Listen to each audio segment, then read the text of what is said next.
Alrighty, hello.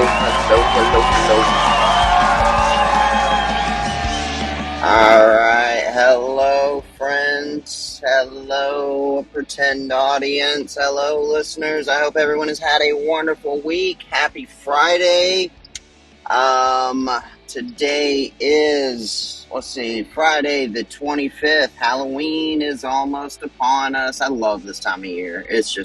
It's really the best time of year. The weather's crazy right now. It got cold for a little bit there, and then it changed its mind, and now we're supposed to have a high near 80 again today, so who knows what's going to happen. But I love the fall weather. I love the fall holidays. I love the football season. I mean, this is just, yeah, it's the best, a lot to be happy about, a lot to be grateful for. Um, Got the weekend to look forward to coming up, and we got a lot to talk about today. So, let's just dive on in, shall we? As it turns out, I am not omniscient because I was fairly confident in the Vikings last night. I did take the Vikings to win. I thought that they would bounce back, and it's kind of felt like everyone, including myself, was sort of waiting for the other shoe to drop with this team. And I did take the Lions against them in last week's game and obviously won. But I think the Lions are the best team in the NFC. The Rams are not. The Rams did get their receivers back, and we know, you won't always get far betting against Sean McVay and a healthy Matt Stafford. But it just felt like the Vikings were due, to bounce back, and they would want to prove that, they belong among the. What in the hell did I just pull off of my arm? It was weird. Anyway, um, anyway, yeah. I mean, they are not one of the elite teams in the NFC, but they are now in a position where they can, make a run if they can stay healthy. They can. They were a team that a lot of people picked to be in the playoffs and maybe even make some noise, kind of like last year. But yeah, I really did think that the Vikings, and unfortunately, it feels like teams have started to figure out the whole Brian Flores thing. I mean, this defense that was, looked like one of, if not the best defense in football for the first few weeks of the season, has looked far from that. And let's face it, it was never the most talented defense. It was the system, it was the scheme. And Flores was doing a great job of confusing quarterbacks and getting pressure. And that was really what it was all about. And, if you go back and you look at who they had played a lot of really good quarterbacks, but they had played a lot of pretty young quarterbacks. CJ Stroud was in there. Jordan Love was in there. They played several good young quarterbacks that were maybe still susceptible to being fooled a little bit, possibly. And then they come up against Jared Goff, and then they come up against Matt Stafford, and it just doesn't work out. But yeah, so I was tooting my own horn earlier this week, and I just want to make sure that I am fair and honest, and with you guys, I did take the Vikings, and I was wrong on that one. But it's a good thing I didn't, do an episode yesterday and tell you guys to take the Vikings as well, right? So now I don't have to feel bad about that. But with that being said, I'm still up by, well, I guess, starting off this week down.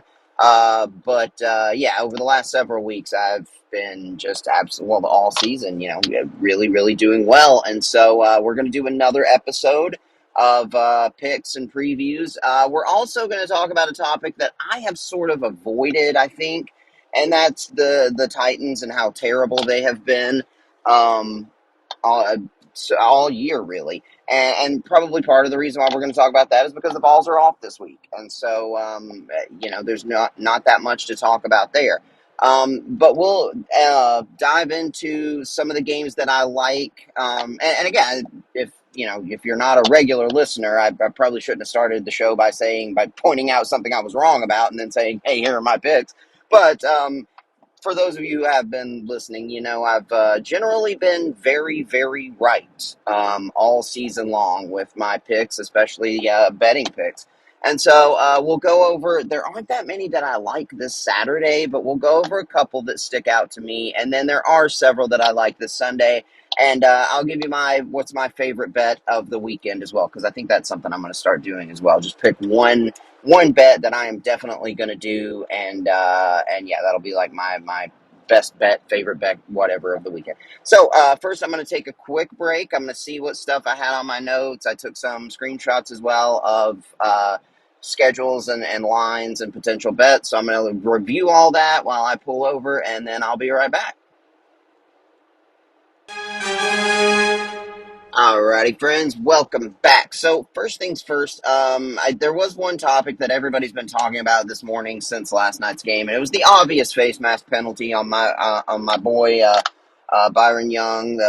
Who how can you not love him with his story? But former volunteer, he was out of football for a couple of years, I think, and was actually working at a Dollar General.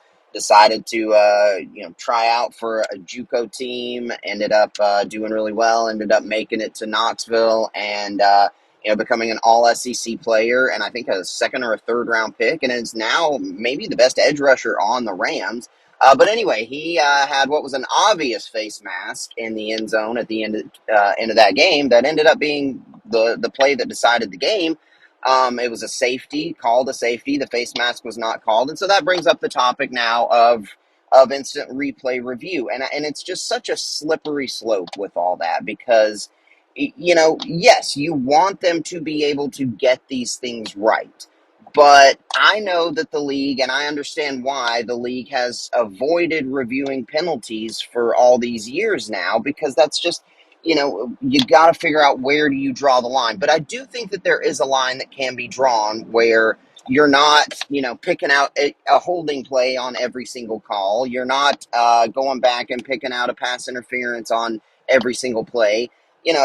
Where I think maybe personal fouls could be reviewed. Sort of similar to what they do in college with targeting, maybe.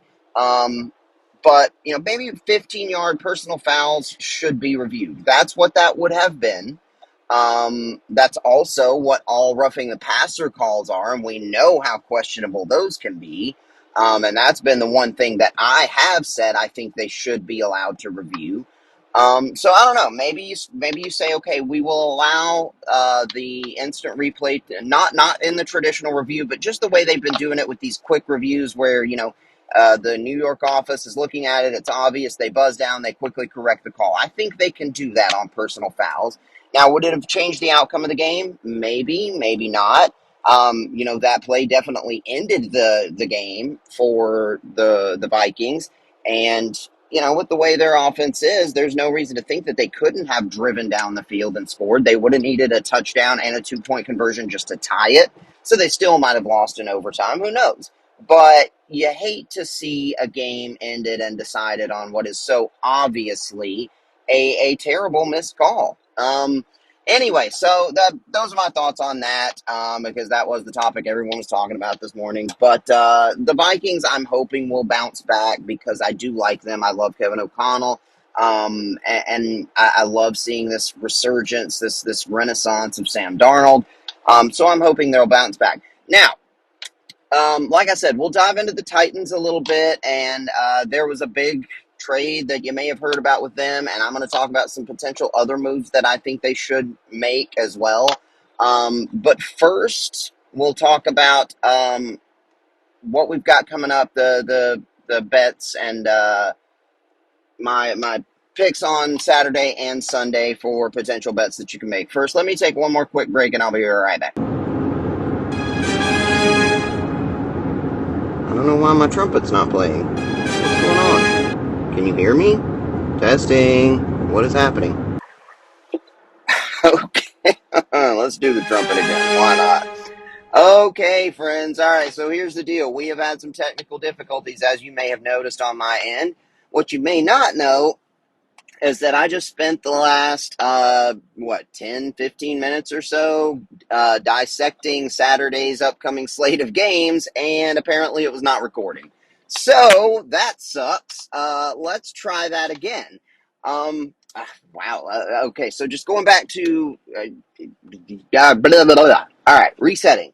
So I may have mentioned, I don't know what I've already said and what I haven't, but I may have mentioned when I looked at the Saturday slate of games, there's just not a lot that I am super confident in. There are some very, very intriguing games that some lines that stick out to me, and some that that should be really good games, but there's not as much as there usually is on a Saturday slate of games that I feel like, okay, I'm confident in that and that and that. In fact, really, there were only two games that I saw that I really liked in terms of the spreads.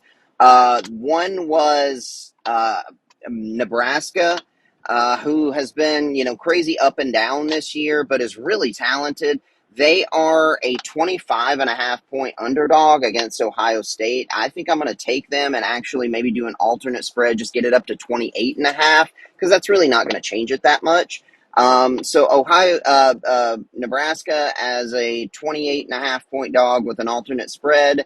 And then the other game that I liked was Arkansas as a 7 point favorite against Mississippi State. And I know, for those of you who are regular listeners, I've said I've been making money on betting on Mississippi State all year long. But the reason for that is because the spreads have been so crazy high. Like multiple times, they have been 20 point underdogs this season. And I've just taken those because I know that, despite the fact that they're not a good team, there's still an SEC squad with SEC talent, and those were just too high of lines. I won on them against Georgia. I think I won on them against maybe Texas. Old Miss, maybe. I don't know. I've won on Mississippi State a few times. This week, that is not the case, though. They are only a 7 point underdog against a good Arkansas team. I mean, Arkansas is not really going to compete for the SEC this year, but they did beat Tennessee, and they are a good team. So I would go ahead and take that 7 points. And those were the only two that really stuck out to me. The other one that I will probably add in, but I'm hesitant about, is Kentucky is a 2.5 point favorite at home against Auburn, a really, really struggling Auburn team, although it seems like maybe they figured some things out. But the reason I'm hesitant about that is because Kentucky let me down so much last week. I had two big parlays that had five, 4 or 5. One of them might have even had 6 legs, and everything on them hit except Kentucky lost to Florida. I had Kentucky beating them. And so maybe I'm feeling a little resentful, but, maybe trying to think with my head and not my resentment and my anger against Kentucky right now. I would take them as a 2.5 point favorite against an Auburn team that just really doesn't seem to know who it is and is struggling to be relevant right now. So if you do that, I don't know exactly, but I think if you take, the Arkansas as a 7 point favorite, Kentucky as a 2.5 point favorite, and then Nebraska 28.5 point underdog, that's probably going to get you around plus 500 as a parlay. So that would be my bet that I think I like in college on Saturday. Some other games that did stand out to me a little bit that I'm not sure which way or if anything I'll do on was Oklahoma as a 20 point underdog against Ole Miss. I mean, at first you see that and you think that's too much, but Oklahoma has been terrible over the last two games. They have scored a total of 12 points. And now one of those, getting blown out by Texas, was maybe understandable, even though it's a rival. Those games, tend to be a little crazy. But, maybe you can understand them getting blown out by a really good Texas team who was number one at the time. But then the following week getting destroyed by South Carolina, that one is a little harder to wrap your head around. South Carolina is good. They shouldn't, Oklahoma should not have allowed them to do that. So 20 points may not be that crazy for Ole Miss, a team that, I've kind of said all year was overrated, I felt like, but now they're about where I think they should be. I think they're 18th right now, and that's about right. They're 5-2 now, and they are a good team, and if this same Oklahoma team shows up that they've had the last 2 weeks, there's no reason to think that Ole Miss won't just absolutely destroy them at home. Excuse me. And on a sort of similar note, I noticed that Alabama was a 17-point favorite against 21st ranked Missouri, a 6-1 team. And, that didn't make a ton of sense because there is nothing from the last 3 weeks that has indicated that Alabama deserves to be a 17-point favorite against a 6-1 SEC team. Um, they lose to Vanderbilt. I think that was in Vanderbilt. Then they barely squeak by South Carolina at home in Tuscaloosa. Then they fall to us in Knoxville. There's really nothing to indicate they deserve 17 points, but I believe the reason for that, I looked it up, and I think Brady Cook is not expected to play Missouri's star quarterback, and I don't even know who their backup would be. So if he really is out, then that line does make more sense. Um, but with Alabama's struggles really on both sides of the ball lately, that might still be one. If you're familiar with Missouri a little bit, you know who their backup quarterback is, and you're comfortable. That might be one worth taking. I don't know if Brady Cook is playing. If he does end up playing, then yeah, give me that all day long. Otherwise, I'm not sure. But I just did think that one was interesting. And another interesting line I saw was Texas as an 18.5 point favorite at Vandy, at 25th ranked, 5-2 Vanderbilt. This is not your regular Vandy team that we're used to seeing. This is a new day for Vanderbilt. Um, Now, do I think that they're going to pull it off again and do what they did to Alabama? No. But I do think that they might be good enough for a team, a Texas team. Texas is either going to respond in one of two ways from their first loss of the season. Either they are going to be fired up, pissed off, and they are going to come in there and just wax Vandy, as this spread would indicate, or it's possible that Georgia has exploited and displayed some weaknesses in Texas's game that now other teams will take advantage of, and Texas might be a little bit wounded, might be limping. I don't know. But there's really one of two ways. Normally, after a big loss like that, playing Vanderbilt the next week would be perfect, right, for anybody. But this Vanderbilt team is just different. So I'm not saying I'm going to take Vandy in that one, but I do think that they could keep it close, and that one will be interesting to watch.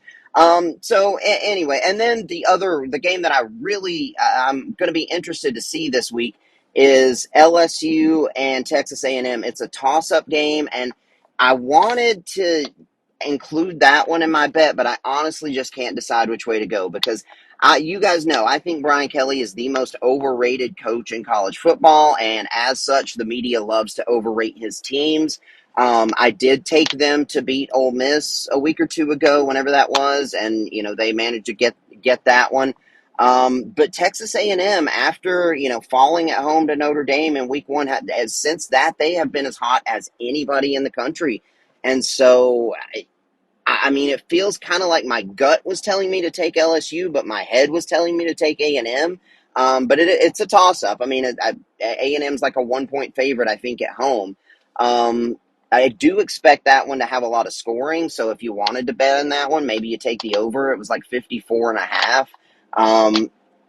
But that one's going to be a fun game to watch. So anyway, the bets that I do like this week on this Saturday college slate would be 28.5 for Nebraska, 7 for Arkansas, and Kentucky -2.5 at home against Auburn. I think that's a decent bet. And then, if you heard anything else in there that, maybe struck your fancy, jump on that. Let me know what you think about it. You can always comment on here. If you know me, you can always text me your thoughts. Let me know what you got. I'm going to take another quick break. We'll look at the NFL slate and go from there. All righty, friends. Welcome back. So, for all the uncertainty and lack of bets that I really like on Saturday, that is not the case for the NFL slate of games this weekend. I've got several that I liked. And I think we'll just kind of try to go down the line and make some picks, and then at the end I'll give you what was my favorite bet for Sunday, because I've kind of got two favorite bets, but one in particular. But we've got The Baltimore Ravens are an 8.5 point favorite against Cleveland. They should win that one. You guys know Baltimore, I feel like, is right there, peaking at juggernaut status and looks like maybe the best team in the NFL. They're certainly in the top two or three teams in the NFL. They should handle a struggling Cleveland team, but NFC North games can just be a little bit crazy, and so I don't know that I would take that one. Something about it worries me, but they should. But yeah, who knows? But I do think Baltimore will win. I'm just not sure that they will cover. That one might end up being closer than people expect. Another one that could go really either way. The Bengals are a 3 point favorite at home against Philadelphia. And on the surface, that might seem a little strange, but Philly has just been so crazy inconsistent. They've been beating up on bad teams. They've been doing well, like against the Giants last week. But the Bengals seem to have finally gotten on track after that terrible start. And if this is the good Bengals team that's finally, at mid-season form, then I think that they will probably beat Philadelphia. And I also think there will probably be a lot of scoring in that one, given the shape of both of these defenses. The total on it was like 47, I think, so that might be one worth taking the over. But as far as betting on that one, that's not one that I'm including because it's just both of those teams are so unpredictable right now that I don't know which way I'd go. But if I was forced to pick one, I would take Cincinnati, but I'd maybe lower it to 2.5. And yeah, the Falcons and the Buccaneers. Now the Falcons are a 2.5 point favorite on the road against Tampa. When I first saw that, I was like, give me Tampa all day long. But apparently, both Mike Evans and Chris Godwin are expected to miss this game. Two of not just the top two receivers on that team, but two of the best receivers in the league. And with that being the case, I think that might be receivers generally in terms of betting and the odds makers. Receivers, any skill position players, not quarterbacks, are usually not worth that much. But the top two guys out of the game, I mean, that could be the reason why they're an underdog. Because I think that if Mike Evans and Chris Godwin were both healthy, or even if just one of them, then I think maybe this line would definitely be closer. If both of them were healthy, I would think Tampa should be a favorite in this one. But given that, I don't know. You got to expect Atlanta should get that win. Then one bet that I do like this week, the Texans are a 5 point favorite against the Colts. Now, that's one that at first I included in a little parlay that I was going to do, and then I got to thinking about again. It's a division game. The Colts just always seem to play them tough, so I don't know. I wouldn't if I am going to bet on that one. I'm not going to put a lot on it, and I'm not going to put it in one that's going to be one of my bigger, one of my parlays that I really am confident in. But I do think the Texans should win that one. The Texans are also one of the best teams in the AFC, but the Colts just seem to give them trouble at times. Now, to one that I definitely am confident in, the Green Bay Packers are a 4 point favorite on the road at Jacksonville. I don't know why that's only 4 points. I think maybe Jacksonville is getting way too much credit for beating up on what could be the worst team in the NFL in New England, in London. I am taking that all day long. Give me those 4 points and the Packers. The Titans, the biggest spread of the week. The Titans are a 12 point underdog against the Lions. Obviously, I don't want anything to do with that. Another interesting line, the Dolphins are a 4 point favorite against Arizona. And you guys know my feelings on Arizona. They are just unpredictable. Sometimes they look like a really good team. Sometimes they look totally inept and can't do anything.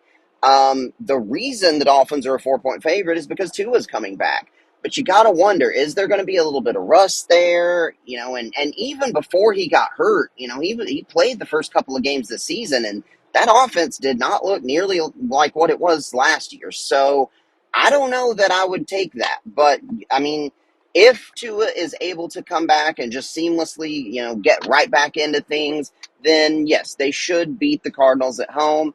Another bet that I do like is And I know I've said I've made a lot of money betting against the Jets. This week, I am actually betting on but taking the Jets.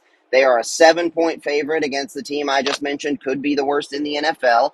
And it is an in division game, and it is on the road. But the Jets have got to know that this is the definition of a must win game.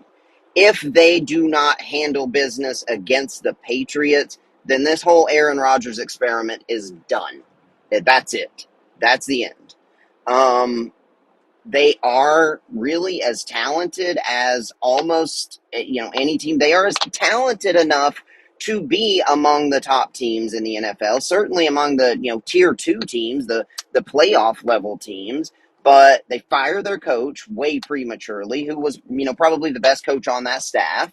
And now here they are at 2-5, but they should handle the Patriots. So I will include them probably in one of my parlays that I'm taking for this week, and I may even, I don't know, depending on how I feel, may just take them a little bit extra on them on their own. But I'm definitely doing that Packers one, and then the second one that I'm really confident in is this one, the Jets at the Patriots. The other one that I really, really like is Buffalo as a 3-point favorite against Seattle. And I know Seattle's a little, a team that can win a lot of games, a team that probably will be in the playoffs, excuse me, in the NFC. But Buffalo, I think now is rolling. And I think with the addition of a number one receiver and the way that Josh Allen is, I mean, what's been the criticism of Josh Allen his whole career? He turns the ball over way too much. I still don't know that he's thrown an interception. I know that going into last week's game, he hadn't thrown a single interception. I don't remember him throwing one against the Titans. So the one big criticism of him his whole career, he's fixed.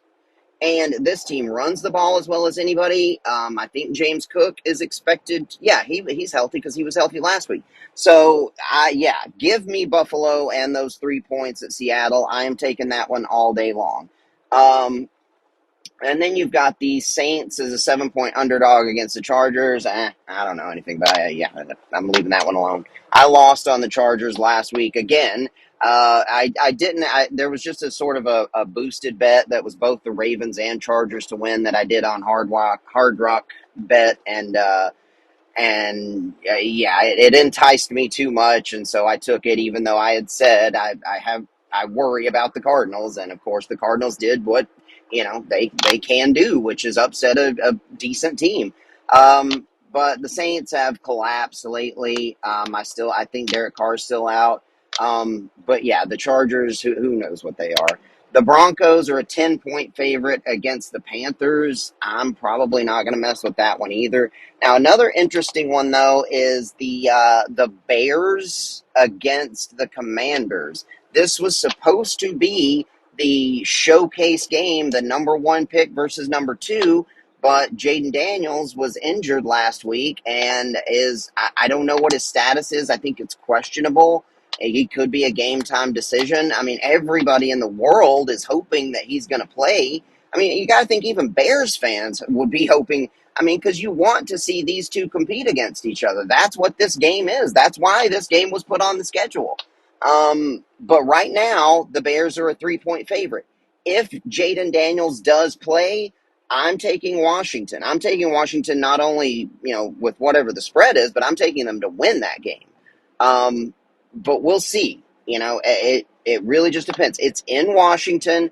I think that spread, excuse me, is indicating that maybe the odds makers are thinking Daniels will not play. But if he does end up suiting up, which unfortunately we probably won't know until, like an hour before game time. But if we find out that he is playing, then yeah, I'm going to be taking the Commanders on that one. And I imagine that line is going to be shifting very, very quickly at that point if we find out he's playing. And then the Chiefs are a 9.5-point favorite against the Raiders. You guys know my feelings about betting on or against the Chiefs, but this one I'm staying away from. It's a division game. The Raiders are the Raiders. They're going to be tough. They're going to be hard-nosed, and that's just one that, just there's a little bit of worry there. I mean, let's not forget, this Raiders team beat the other elite team in the AFC, which is the Ravens, already this season. And there's just something about these division games like this one. It's in Las Vegas. I don't know. I'm worried about that one. And then for the final game that I do have some confidence in, the San Francisco 49ers are a 4.5 point favorite at home against the Dallas Cowboys. Yeah, I'm definitely going to be taking that one as well. The Cowboys are just not as good anymore. I mean, all those moves that they didn't make in the offseason are clearly coming back to haunt them. All the terrible mismanagement of personnel that Jerry Jones has done, especially over this past offseason, is coming back to haunt them. Waiting until right before the season starts to re-sign your franchise quarterback. Waiting and keeping CeeDee Lamb holding out for as long as he did. And not adding any other talent to a team that needed to improve. Yeah, all that's coming back to haunt them. And when they lose big this year. And look, the Cowboys for the last several years, the thing has been that they've been a really, really good team, winning double-digit games in the regular season for the last several years. But then once they get to the playoffs, they just can't do anything. I don't even know that they're going to make the playoffs this year. So 4.5 is, yeah, give me that all day against a 49ers team that is good, that is still going to, that is still, well, even with the injuries, I think they're going to take care of the Dallas Cowboys. And when the Cowboys have lost this year, they've lost big, especially when they played good teams. So those are my thoughts. So anyway, those are just the general picks. So as far as like the bets that I am really the most confident in, though, I would say I put one together that was, and I even adjusted the spreads just to make it a little bit safer. The one that I am definitely going to be taking in the NFL on Sunday is the Green Bay Packers adjusted to -2.5, the Buffalo Bills -2.5, and the San Francisco 49ers, I'll leave that one at 4.5. That gets you plus 412. And, with the way that ESPN and DraftKings and all those do, if you get a parlay that's up above plus 400, they'll let you boost it. So you can probably get that up to, plus 600 or something. And then another one that I'll probably put a few dollars on is all of that still the same, or just, taking the spreads as they are for the Packers, the Texans, the Jets, the Bills, and the 49ers. If you do all of those, I had that, it might be worth $10 on that, because it's like plus 2,200 or something. But anyway, that's just one that might be fun to put a few dollars on. But the ones that I am confident in are the Bills, the Packers, and the 49ers. And what's interesting there is that's a 1 o'clock game, a 4 o'clock game, and then the Sunday night game. Hey, it might work out where you can just, have one on each. I don't know. Anyway, those are my thoughts on bets. I'm going to take a quick break, and then we will dive into all that is wrong with the Titans and what could possibly be done to fix them. Alrighty, welcome back, friends. So, the Vols have been great this year. Other than the loss to Arkansas, the Titans have been the complete opposite, with one win. And now, and I heard something the other day. I think it was Mike Florio maybe said this. I don't remember. It was on one of the radio channels I listen to a lot. But he put it about as well as I've ever heard it put. He said that, and I don't even know if he was talking about the Titans, but he said that players and coaches will never intentionally lose, but there are things that front offices can do personnel-wise to essentially begin a tanking process and a rebuild. And I think that's kind of what the Titans are doing to some degree. I think maybe your casual Titans fan would have been sad to see DeAndre Hopkins traded. I know my son Jack loves him, and it sucked for that, just like it sucked when we let Derrick Henry go. But in reality, it was the best thing. It was the best thing for Hopkins, who can now go and not only finally have some playoff success, but maybe even get a chance to win a championship. So, I'm very happy for him in that respect. It was good for us that we're able to get something for him, because he's going to be a free agent after this year, and we, almost certainly weren't going to re-sign him. So we got something for him. So, this is one of those trades where I think it was probably just best for everybody involved. And then shortly after that, we traded away Ernest Jones. And that's one where you got to think we won that trade as well, or the overall transaction, because we had just acquired him for a fifth round pick earlier this year, like a month and a half ago. And then we trade him to Seattle for a average linebacker in Jerome Ford and a fourth round pick. So feels like we won that, that transaction, given that we had just given a fifth round pick for him a few weeks prior. Um, and so those are the moves that the Titans have made so far. I think that there are more moves that can and should be made. And bear with me just one moment. My lips are a little bit chapped, and I gotta get myself ready for this conversation, I guess. um, but I think that there are more moves that the Titans should be making. In fact, I think that everybody, with the exception of a handful of players, should be on the trading block right now. I was going through pretty much the whole starting roster mentally when these trades started happening. You look at the offensive side of the ball, and you know that a few guys are safe. You know that Calvin Ridley's safe. You know that Tony Pollard's safe. You know that Tajay Spears is safe.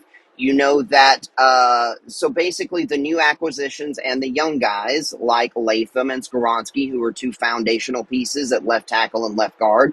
Lloyd Cushenberry is safe, being a new acquisition at center.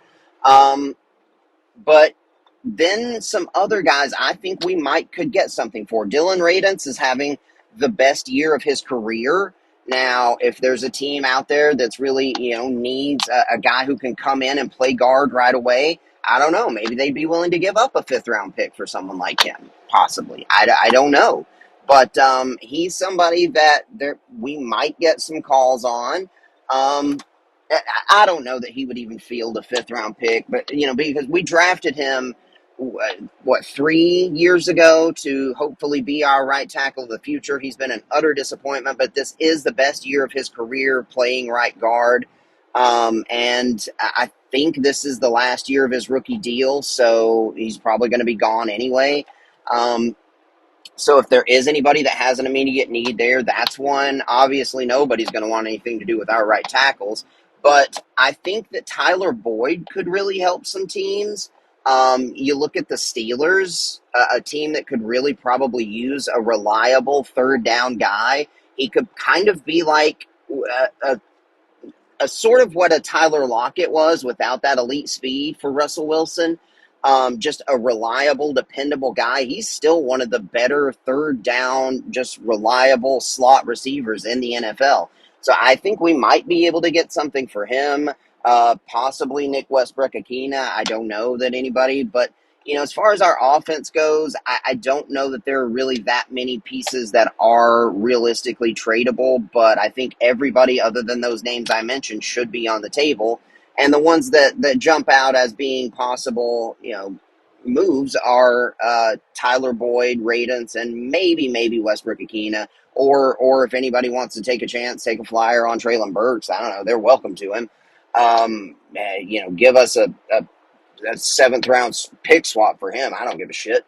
But then you go to the defensive side of the ball, and here's where I think some moves really could be made, because I do not think that there are as many guys that are just safe on that side. Pretty much everybody in the secondary, but it's the same philosophy, the brand new acquisitions and the young guys. So, with the exception of Jeffrey Simmons, he should not be traded, because even though he doesn't fit into the young guy or new acquisition category, he is a foundational piece of this defense. He is one of the best interior defensive linemen in the game. He is a leader on the team. I do not think we should even be fielding calls for him. And he's still in his mid-20s, so it's not like he's, not still going to be around when we're back to being a rebuilt, hopefully, contender. But Simmons, Sweat, I think should be safe. The guys in the secondary, like Snead, obviously, Awuzie, new acquisitions, and McCreary, who is a really good young player. I think all of those guys should be safe. But the two pieces that I think we really might be able to get something for are the two edge rushers, and that's Harold Landry and Arden Key. Landry, a team like the Detroit Lions just, I mean, I wish that they would call us up and ask for, a deal on Harold Landry, because I would say let's do it. You got to think that he would field, maybe we could get a second round pick for him because he's good enough for that. He is a Pro Bowl edge rusher who's had some injury problems but has finally gotten back to form over the last year and a half. But he's got that big contract, and he's just not the kind of player that I think he's the exact kind of player that I think you would be looking to trade if you're starting a rebuild. So I think we could get something for him, and I think we could also maybe get something for Arden Key and kind of just do like what the Commanders did last year, where they traded away Montez Sweat. They got a second round pick for him. They got a third round pick for Chase Young, and I think we could maybe try to do something similar right now. Then you look at the safeties. Amani Hooker might be a desirable candidate. I know he's been a good player for us, but I don't know that anybody would really. I don't know that anybody would really be willing to give up much for him anyway. And then maybe Quandre Diggs, because I don't think he's under a long-term deal, even though he's a new acquisition. He's a veteran player. It's probably just a 1 or 2 year contract. But I do think, looking at who's left on the roster, you could name the guys that are safe.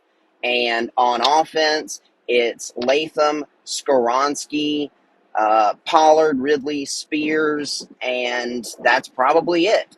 And on defense, it's Simmons, it's Sweat, it's Sneed, Awuzie, and McCreary. So really, that's 5 guys on each side of the ball that I think we should not be taking fielding calls on. Everybody else is on the table. And I think we should go all in on this rebuild right now, because we're going to need draft capital. Chances are we're probably going to win a couple of games along the way before this season's over, end up winning ourselves right out of a possible number 1 pick. And maybe end up having to trade up to get a new quarterback. And there's also the fact that, this quarterback class is not really as great as some others, like last year's group that looked so good, and maybe next year's group, which looks potentially really good. But you've got, Shedeur Sanders, who's probably going to be able to essentially pick what team he wants to go to. You've got Cam Ward, you've got Carson Beck, and I think those are the only 3 guys right now that probably have a first round grade. So it's possible that we even lose a bunch of games this year and still end up trying to fix Will Levis next year. I hope that that's not the case. I hope that we're able to do something and one of those guys ends up, we were able to get one of those guys and they end up being a superstar. Obviously, that's the hope. But, I mean, you got to play the hand you're dealt. And right now, the best thing that we can do is move pieces that are movable. And, as much as I hate to say it, really hope for losses. I mean, it's not possible, at least in my experience, to actually watch your team and hope for them to lose, even if logically it's the best thing. But, I mean, look, that's just the position we're in right now. This whole experiment, this whole thing. And look, I am still not saying that, because we took a lot of criticism for the way we handled the offseason. People were saying we needed to be going into a rebuild, yet we still ended up adding pieces like Calvin Ridley, like L'Jarius Sneed, Awuzie, Cushenberry, Boyd. We were still adding talented veteran players, despite the fact that a lot of people thought we should be going into a rebuild. I was not of that mindset. I said, look, why not go ahead and add all these talented players? If Will Levis is the guy, then great. We've given him a lot to work with, and we can go on, a run and maybe get into the playoffs and maybe even, make some damage. And we've got a foundation upon which to build for next year and going forward. If Will Levis is not the guy, then we will know that beyond any shadow of a doubt, because he will have no excuses. he will have a lot of talent around him. And well, look, it's not like any of these contracts are really costing us that much outside of Ridley's. We did give up the pick to get Snead, which might hurt us, but even that trade, I'm not going to say was a bad deal necessarily. So look, when we're in the position of we've got a quarterback on a rookie contract, we've got money to spend.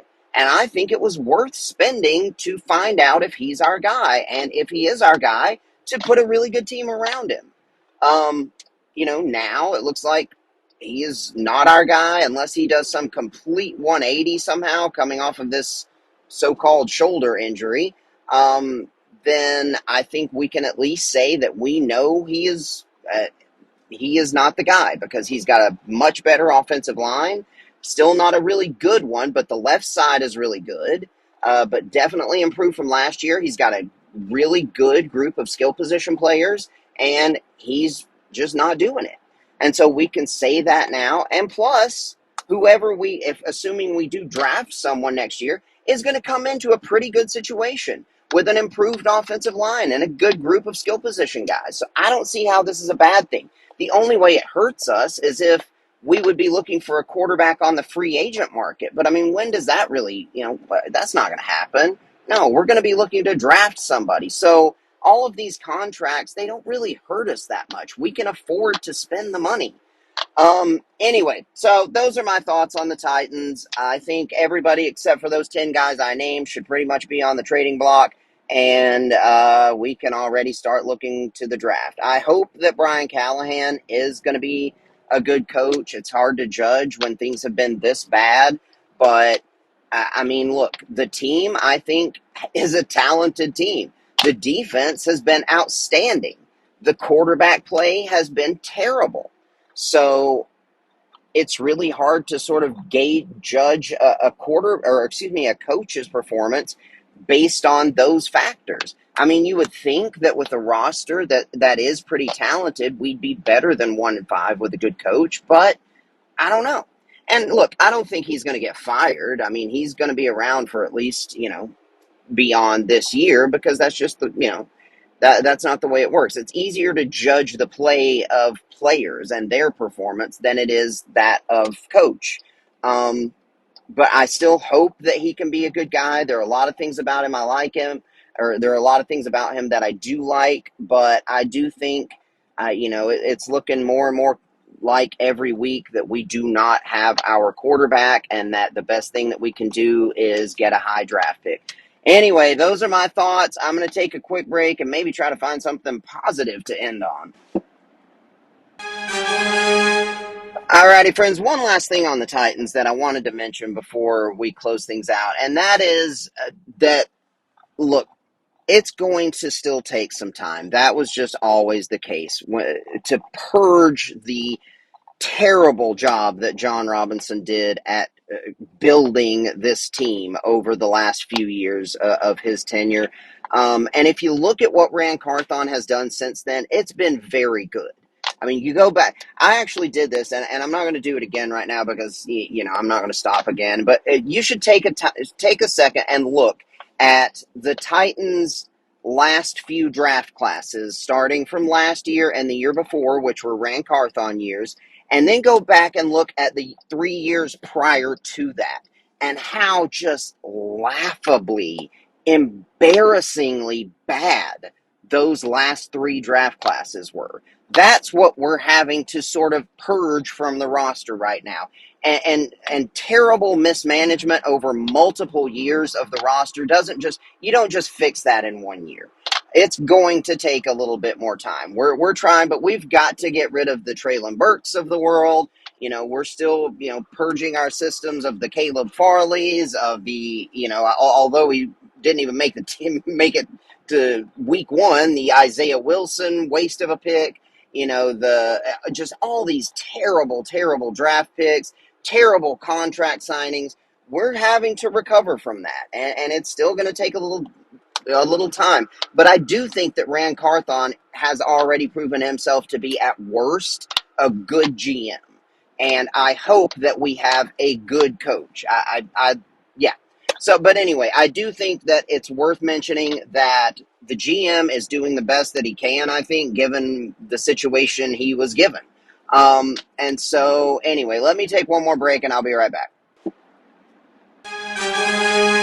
Alrighty, friends, welcome back. So, just to recap what we talked about with the betting, and again, take anything I say with a grain of salt. Even though I've been doing really well this season, it's not like I have some advanced algorithm for success. I just do what makes sense to me. But I do like in college, I like taking Nebraska and changing it to 28.5, and then combining that with Arkansas -7 and Kentucky -2.5, maybe.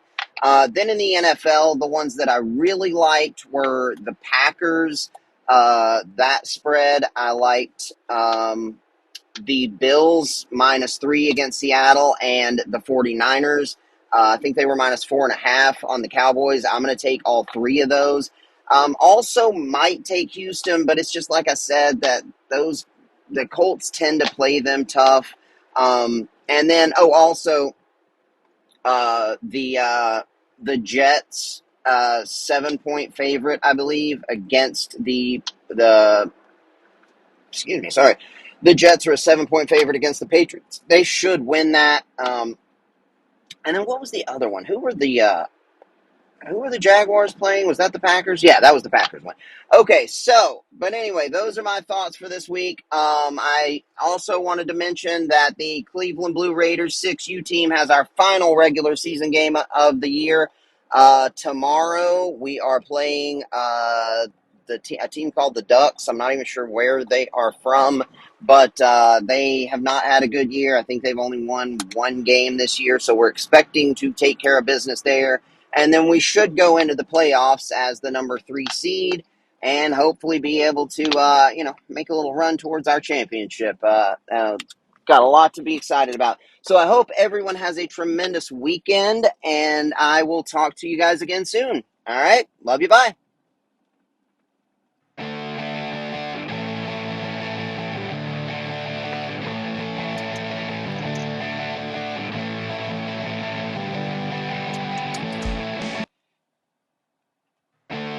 Oh, whatever. I messed that up. All right. I'll talk to you guys again soon. Bye.